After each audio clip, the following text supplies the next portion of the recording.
नमस्कार प्रेक्षकांनो, मालिकेच्या पुढील काही भागांमध्ये आपल्याला पाहायला मिळणार आहे ते म्हणजे सारंगचे हे नवरूप आहे।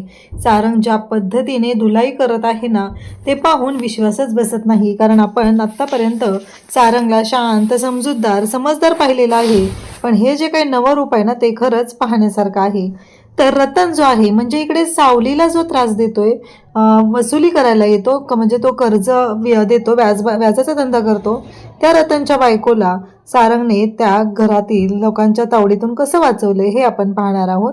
आणि त्याचबरोबर राजकुमारने मोनिकासोबत लग्न केले आणि एका मुलीला जन्म दिलेला आहे। त्यामुळं अमृताची अवस्था ही खरंच घरातल्या मोलकरणीसारखी आहे। आणि ती मोनिका ओवीसोबत जे काही वर्तन करते ते सगळं जर का इकडे सारंगच्या समोर आलं तर इकडे मोनिकाची सुद्धा वाट लागणार आहे। हे सगळं कशा पद्धतीने होणार आहे ते आपण आपल्या आजच्या या व्हिडिओमध्ये पाहणार आहोत। त्यासाठी व्हिडिओ शेवटपर्यंत पहा। त्याचबरोबर चॅनलवरती नवीन असाल तर चॅनलला नक्की सबस्क्राईब करा। इकडे मोनिकाच्या बाबतीत, मोनिका ही अमृताच्या बाबतीत, ओवीच्या बाबतीत खरंच खूप विचित्र पद्धतीने वागत असते। आणि इतके दिवस जी बोलणारी तिलोत्तमा आहे, तिने सुद्धा त्या मोनिकाचं सगळं ऐकून अमृताच्या बाबतीत चुकीच्या गोष्टी करायला सुरुवात केलेली आहे। तर इकडे सावलीला काहीही करून आपल्या मुलाला अबीरला जोडवायचं आहे, कारण एक बाळ तिचं त्या गुंडांनी घेऊन गेलेले होते।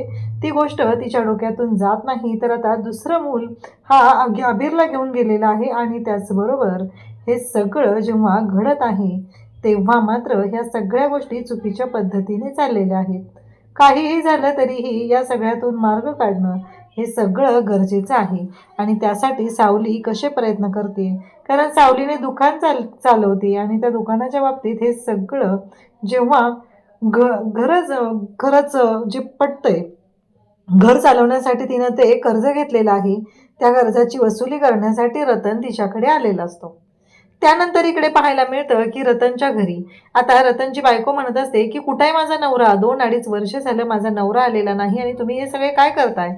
त्यावेळेस मात्र तिचे दीर, सासू, त्याचबरोबर नणंद सगळेजण तिला त्रास देत असतात। तेव्हा ती म्हणते आज तुम्हाला कळेल, बाप येणारे बाप येणारे असं म्हणल्यावर तुमच्या सगळ्यांचा बाप येणार आहे। तेव्हा तिचा दीर म्हणतो कोणाबद्दल बोलते, कारण तिथं आलेला आहे तो बबलू आल्यानंतर ती विचारते की तो विचारतो की आता काय हा 2.5 फुटी, हा तुझा बाप आहे। अगं तुझ्या बापाला कधी आम्ही भीक घातली नाही आणि ह्याला घेऊन आलीस आता। तेव्हा मात्र बबलू म्हणतो की कसं आहे माहिती आहे का, कळेल, बाप कोण आहे ना ते कळेल, बाप आला की काय होईल तुम्हाला कळेल, असं बबलू सांगू लागतो। आणि त्याच वेळी सारंगची एंट्री झाली। इकडं मोनिकाची एक वेगळी नाटकं सुरू आहेत, तिलोत्तमाची एंट्री झालेली आहे। आणि तिलोत्तमाचं आता एक नवीन रूप आपल्याला पाहायला मिळतंय। म्हणजे ॲटिट्यूड तर तोच आहे, फक्त रूप म्हणजे तिचे कपडे वगैरे राहणीमान बदललेलं आहे। तिलोत्तमा तिथं आलेली असते आणि म्हणते मोनिका रेडी झालीस का, सगळं तयार आहे ना, तुला माहिती आहे ना आज महत्त्वाची मीटिंग आहे आणि महत्त्वाची मीटिंग आहे त्यामुळं ह्या सगळ्या गोष्टी तुला कराव्या लागणार आहेत, त्यामुळं लवकरात लवकर तयार हो, असं ती मोनिकाला सांगते। इकडे मोनिका एका वेगळ्याच कॉन्फिडन्समध्ये असते। ती म्हणत असते की लवकरच तिलोत्तमाकडे असलेल्या कंपनीच्या सगळ्या चाव्या, सगळी जबाबदारी माझ्या हातात असणार आहे आणि मी सगळं हे चालवणार आहे। इकडे सारंग आता जाऊन बसलेला आहे। सारंगने गॉगल काढला एकदम स्टाईलमध्ये आणि मग ते विचारतात की कुठं आहे रतन, का इतक्या वेळ झालं तुम्हीच त्रास देता ना, मला सांगायचं की रतन कुठं आहे। त्यांनी काय विचारलंय, त्यांचा नवरा कुठं आहे, आणि हे अजिबात खपवून घेतलं जाणार नाही। आणि नेमकं इकडे रतनने आता चाकू काढलाय आणि तो आपल्या अबीरला मांडीवर घेऊन बसलाय आणि तिथे म्हणतोय कसा की चला अबीरचा बड्डे करायचा आहे ना, तुझ्यासाठी एक गिफ्ट आणलंय। आणि मग अबीरच्या हातात तो चाकू देत असतो तेव्हा सावली तिथे येते आणि म्हणते माझ्या मुलाच्या बाबतीत असं काही केलेलं मी खपवून घेणार नाही। इकडे राजकुमार आता त्याच्या लाडक्या लेकीला घेऊन आलेला आहे आणि मग त्याची प्रिन्सेस आहे ती तिलोत्तमाला तो म्हणत असतो की तू या खुर्चीवर बसायचं। म्हणजे राजकुमारचं असं चाललंय की तिलोत्तमाला गोड गोड बोलायचं आणि गोड बोलून आपलं जे काम आहे ते करवून घ्यायचं, तिच्याकडनं हे सगळं साहित्य गोळा करायचं। आणि त्याचबरोबर इकडे आता मोनिका तिथं आली आणि मोनिका म्हणत असते की चला मी ब्रेकफास्ट वाढायला घेते। मोनिकाची पण ही सगळी नाटकं आहेत। तेव्हा तिलोत्तमा म्हणत असते की काय झालं, तू ही कामं करायची नाही आहेत, मी सांगितलंय ना तुला, तू ही घरातली असली कामं करायची नाहीत, तू ऑफिसची कामं करते ना, आपल्या घरात नोकर आहेत ना हे सगळं करण्यासाठी। त्याचवेळी ते राजकुमारची मुलगी पण बसलेली आहे आणि मग ती म्हणत असते कसं आहे माहिती आहे का, अमृता असते ना घरातली ती करेल। ती म्हणते हो त्या तरी किती काम करणार ना, आणि त्यांनी हे सगळं जे काही चालू केलं आहे त्यांना ह्या सगळ्या गोष्टी कराव्या लागतात, हे सगळं मला मान्य आहे. पण आहे ना, मी करेल ना. तेवढ्यातच तिलोत्तमा अमृताला आवाज देते.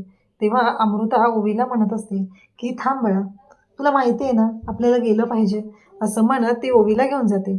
मग ओवी म्हणते की माझ्या बाबाच्या लक्षात आणून दे हा बेटू माऊली, प्लीज माझी मदत कर, असं ती सांगू लागते. तेव्हा मात्र अमृता म्हणत असते की चल चल लवकर चल. ओवी म्हणते की हे सगळं लपवून ठेवायला लागेल, कोणी बघायला नको आहे ना इथं, असं ओवी सांगते. म्हणजे तिला पण सावलीसारखी सवय आहे. ती विठ्ठलाच्या मूर्तीची पूजा करत असते आणि तिच्या विठुरायाबरोबर बोलत असते. आता ते सगळेजण येऊन बसलेले आहेत. तेव्हा ओवीला आता मोनिका खाऊ घालते आणि म्हणत असते की हे घे. मग मात्र ओवी म्हणत असते की नाही, नको मला, नको मला, मला भूक नाही आहे. तेव्हा तिलोत्तमा म्हणते ठीक आहे ना, तिला भूक नाही तर राहू दे. इकडे अबीरच्या बाबतीत आता खूप वाईट घडत आहे. अबीरच्या हातात चाकू दिला जातो. तेव्हा सावली उठते आणि रागाने अबीरला ओढून घेते आणि त्या रतनला सांगत असते की ऐक ना, तू असं नको करू, माझ्या मुलाच्या बाबतीत प्लीज असं नको करू. तेव्हा रतन म्हणतो की माझे पैसे 2 महिने झालं माझा हप्ता दिलेला नाही. तेव्हा मात्र इकडे सावली म्हणते की हो देते मी, आता थोडे प्रॉब्लेम होते ना म्हणून राहिले, मी देते, नक्की देते, मी ह्या महिन्यात देते. तो म्हणतो कसं आहे माहिती आहे का, तू काहीच दिलेलं नाही आहे. आता त्या बदल्यात मी एकच गोष्ट करणार आहे, ती म्हणजे जाताना अबीरला मी घेऊन जाणार आहे माझ्यासोबत. कसा आहे त्याचा बड्डे झाला आहे, केक कापला आहे, आता तो माझ्यासोबत असेल. इकडे आता ओवीला मुद्दामूनच मोनिका खाऊ घालायचं नाटक करत असते, कारण याच्या आधी तिने खूप राडे केलेत.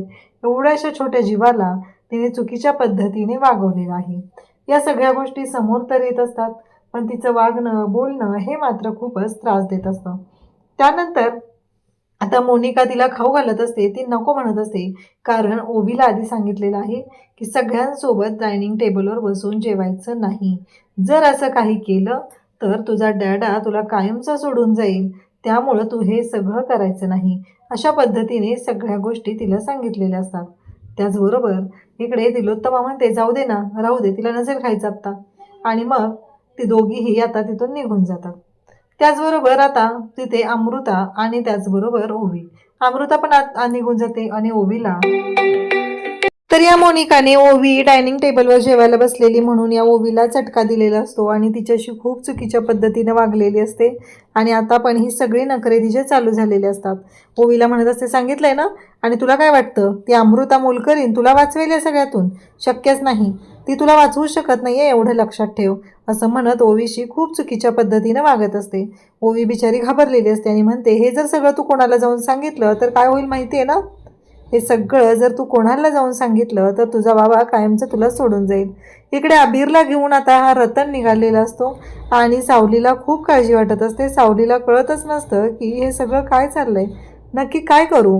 अबीर मात्र म्हणतो की मला बोलायचं आईशी, आणि ते थांबतात. तेव्हा अबीर म्हणतो की हे बघ आई, मी तुला काय सांगतोय, तू काळजी करू नकोस, तुला माहिती आहे ना मी स्ट्रॉंग आहे. आणि इकडे तो कावेरी अम्माला म्हणतो की कावेरी अम्मा माझ्या आईची काळजी घे, तिला काय हवं नको ते बघा, तिला कोणताही त्रास होता कामा नये, असं तो सांगतो. आणि आईला सांगतो काळजी करू नको, उद्या येतो. कारण इकडे आता सावलीला त्याने सांगितले उद्यापर्यंत जर तू पैसे आणून दिले तरच तुझा मुलगा जिवंत असेल, अन्यथा तुझा मुलगा जिवंत नसणार आहे, अशी धमकी दिलेली असते. आणि आता मात्र काळजी वाटायला लागलेली असते, ती म्हणजे सावलीला. कशी करायची ही पैशाची ॲडजस्टमेंट, काय करायचे हा प्रश्न पडलेला असतो. उद्याच्या भागात आपल्याला पाहायला मिळतं की रतनची बायको बबलूला म्हणत असते की हो ती माणसं चांगली नाही आहेत, ती माणसं खूप वाईट आहेत, त्या माणसांच्या बाबतीत जरा विचार करा तुम्ही, असं सांगत असतं. तेव्हा तो म्हणतो की बघा काळजी करू नका, आणि दरवाजा उघडलेला आहे आणि त्या दोघांची धुलाई करून सारंगने बाहेर आणलेला आहे. तेव्हा मात्र जो रतनच्या बायकोला आनंद झाला आहे तो खरंच खूप मोठा आहे. आणि त्याचबरोबर आता इकडे सारंगने त्यांची वाट लावलेली आहे. अशाच अपडेटसाठी चॅनलशी कनेक्ट राहा. त्याचबरोबर ओवीच्या बाबतीत मात्र आता मोनिका तिथे येते आणि ओवीला म्हणते की तुझा वाढदिवस आहे ना, मग तू काय या मोलकर्णीच्या पाया पडून झाल्यावर घरच्या मालकिणीच्या पाया पडणार आहे, चल आधी माझ्या पाया पड. मग ओवी तिच्या पाया पडायला जाते आणि त्यानंतर अमृता तिला जवळ घेते, समजवते. इकडे दुसऱ्या दिवशी सकाळी सावली उठले, पैसे नाही आहेत, सगळेजण तिला समजवत असत जाऊ नकोस कुठं. कावेरी अम्माचा मुलगा सुद्धा तिला म्हणू लागतो की अगं तू जाऊ नकोस, खूप अवघड आहे, तो माणूस कसा आहे तुला माहिती आहे ना, मग का जाते. तरीही ही कावेरी म्हणते का इकडे सावली म्हणते की नाही माझ्या मुलाचा प्रश्न आहे, माझा अबीर त्याच्याकडे, काही करून मला जाऊन माझ्या अबीरला आणावंच लागणार आहे. अशाच अपडेटसाठी चॅनलशी कनेक्ट राहा. थँक्यू.